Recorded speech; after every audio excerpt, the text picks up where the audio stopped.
Bonjour, je reviens aujourd'hui dans une nouvelle vidéo pour vous faire le bilan du défi de novembre. Le défi de novembre, c'était le bocal où je devais mettre mes déchets. Si vous n'avez pas vu la vidéo, je vous la mets ici. Voilà. Donc là, mon bocal, il en est ici. Il n'est pas tout à fait plein, mais c'est déjà pas mal. C'est un mois de déchets. Je l'ai commencé le 2 novembre. On est le 3 décembre. Donc ça fait à peu près un mois. C'est parti. Alors, la première chose, c'est un papier dématal.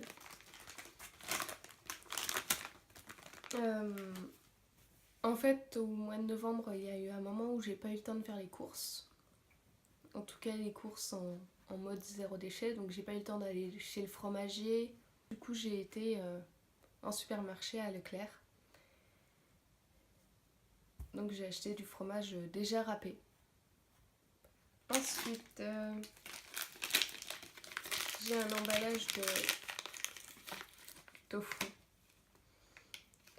J'ai voulu tester le tofu. J'ai plus vraiment envie de manger de la viande. Du coup, j'ai un emballage de tofu nature et un emballage de tofu fumé. Et franchement, le tofu fumé, c'est vraiment meilleur. Moi, c'est vraiment l'odeur fumée qui me plaît. Ça me rappelle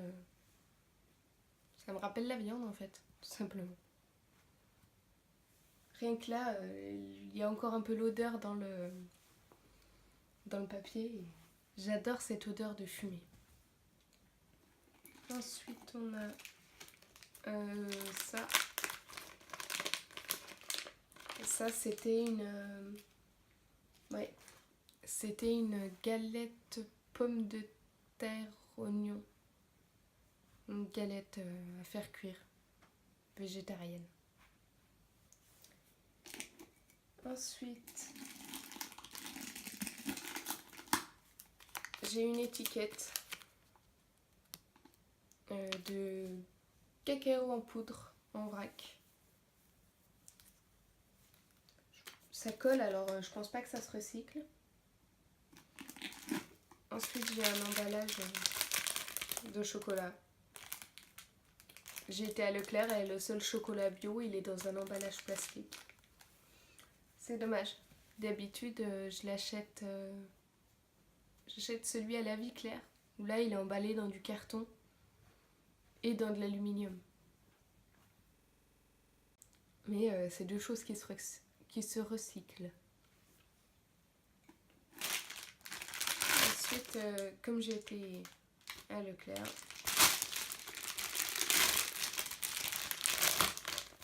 j'ai ceci. Ça, c'est un emballage de graines de tournesol salées. C'est mon petit péché mignon. J'adore ça. J'en achète de temps en temps en vrac, mais sincèrement, elles n'ont pas le même goût. Je préfère certaines marques qui n'ont pas justement le goût un peu fumé. Ça, sur les graines, j'aime pas. Donc là, j'ai craqué, je suis passée devant. Forcément, j'ai fait ce qu'il ne faut pas faire, aller faire les courses quand tu as faim. Faut jamais faire les courses quand on a faim. Sinon, on craque pour du chocolat, des graines, de la pâte à tartiner, n'importe quoi. J'ai également acheté des tomates bio, donc emballées. Ce qui est dans les supermarchés, ils emballent le bio pour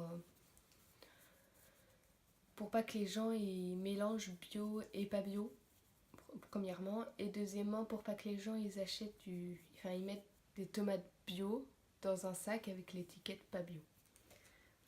J'ai également ça. Ça c'est de l'emballage de pâte feuilletée. La pâte feuilletée on l'achète bio mais on la fait pas. C'est encore trop compliqué. Et nous on fait nos quiches avec de la pâte feuilletée. Et enfin, la dernière chose, c'est ceci.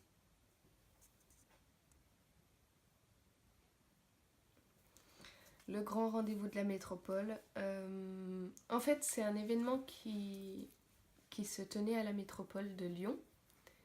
C'est un événement où ils nous mettaient des bracelets puisque la métropole c'est sécurisé, forcément.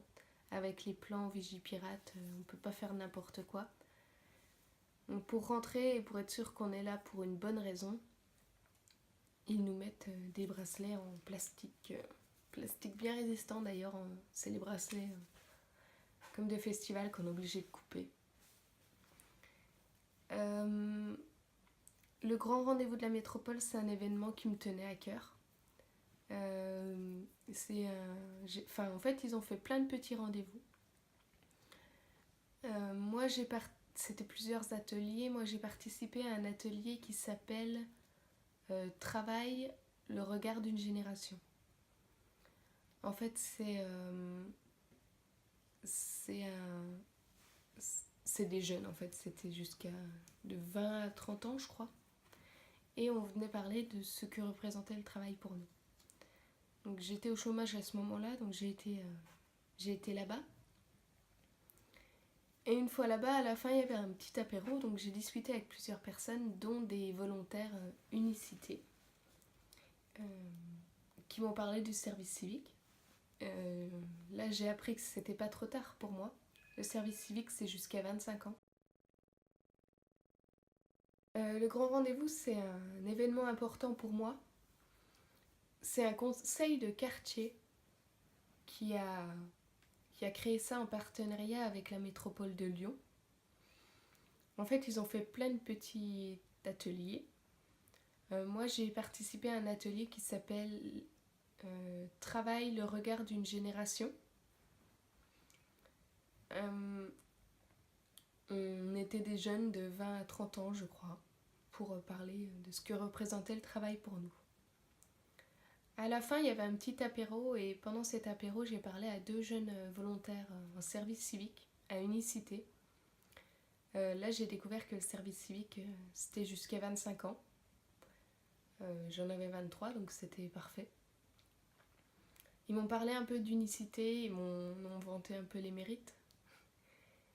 Et du coup, c'est un peu grâce à eux, pour moi, qu'aujourd'hui je fais un service civique à Unicité. Parce que c'est eux qui me l'ont fait découvrir et je me dis que je les ai rencontrés un peu grâce au grand rendez-vous. Du coup, c'est un événement pour lequel j'avais vraiment envie d'y être. Surtout que là, c'était le grand rendez-vous de clôture. Et du coup, il y avait un grand salon à la métropole. Il y avait des petites conférences. Il y avait 4 conférences différentes, je crois. Ils avaient fait des ateliers participatifs à la fin. Moi, j'y ai pas participé. Je me suis inscrite trop tard, j'avais pas vu. Je regarde si j'ai le papier par là. Non. Il y avait également plein d'acteurs du monde de demain. En fait, il y avait des ateliers d'auto-réparation de vélo. Il y avait un atelier d'upcycling. Il y avait des Fab Labs. Et après, il y avait des choses, par exemple, il y avait plusieurs pôles. Il y avait un pôle sociétal, un pôle de l'entreprise, un pôle informatique, un pôle personnes âgées. Il y avait une superbe fresque collaborative. Si j'arrive à la trouver, je vous la montrerai en photo. À la fin, c'était magnifique. Il y avait un gros pôle écologie. En fait, il y avait plein d'associations et d'entrepreneurs dans l'écologie. On y était avec Zéro Déchet Lyon. C'est pas moi qui ai fait le stand, mais on y était. Moi, j'ai participé à une conférence qui s'appelait Zéro Déchet... Pour un monde zéro déchet, je crois. Enfin, c'était une conférence animée par une fille de Zero Waste France, qui était super intéressante. Et voilà. C'était sur une journée, enfin un après-midi, c'était vraiment sympa. Voilà, mon bocal est vide. Je vais continuer à mettre mes déchets dedans, mes déchets de décembre, et voir combien de temps je peux tenir. Entre-temps, je vais chercher un défi pour décembre. Si vous avez des idées de défis à me lancer pour le mois de décembre, n'hésitez pas à les mettre dans les commentaires. Je vais voir pour... Enfin, je vais essayer cette année de faire un Noël zéro déchet. J'y suis pas arrivée l'année dernière, mais c'était le début de ma démarche. Je vais regarder cette année si j'y arrive. Je suis pas sûre. Je vais réfléchir si je me lance ce défi ou si je me lance un autre selon vos propositions. Si vous avez aimé cette vidéo, n'hésitez pas à la liker. Si vous n'êtes pas abonné, abonnez-vous pour recevoir les prochaines vidéos. Surtout que là, en décembre, il risque d'y en avoir un peu plus. Notamment, la prochaine sera sûrement sur le sapin de Noël zéro déchet.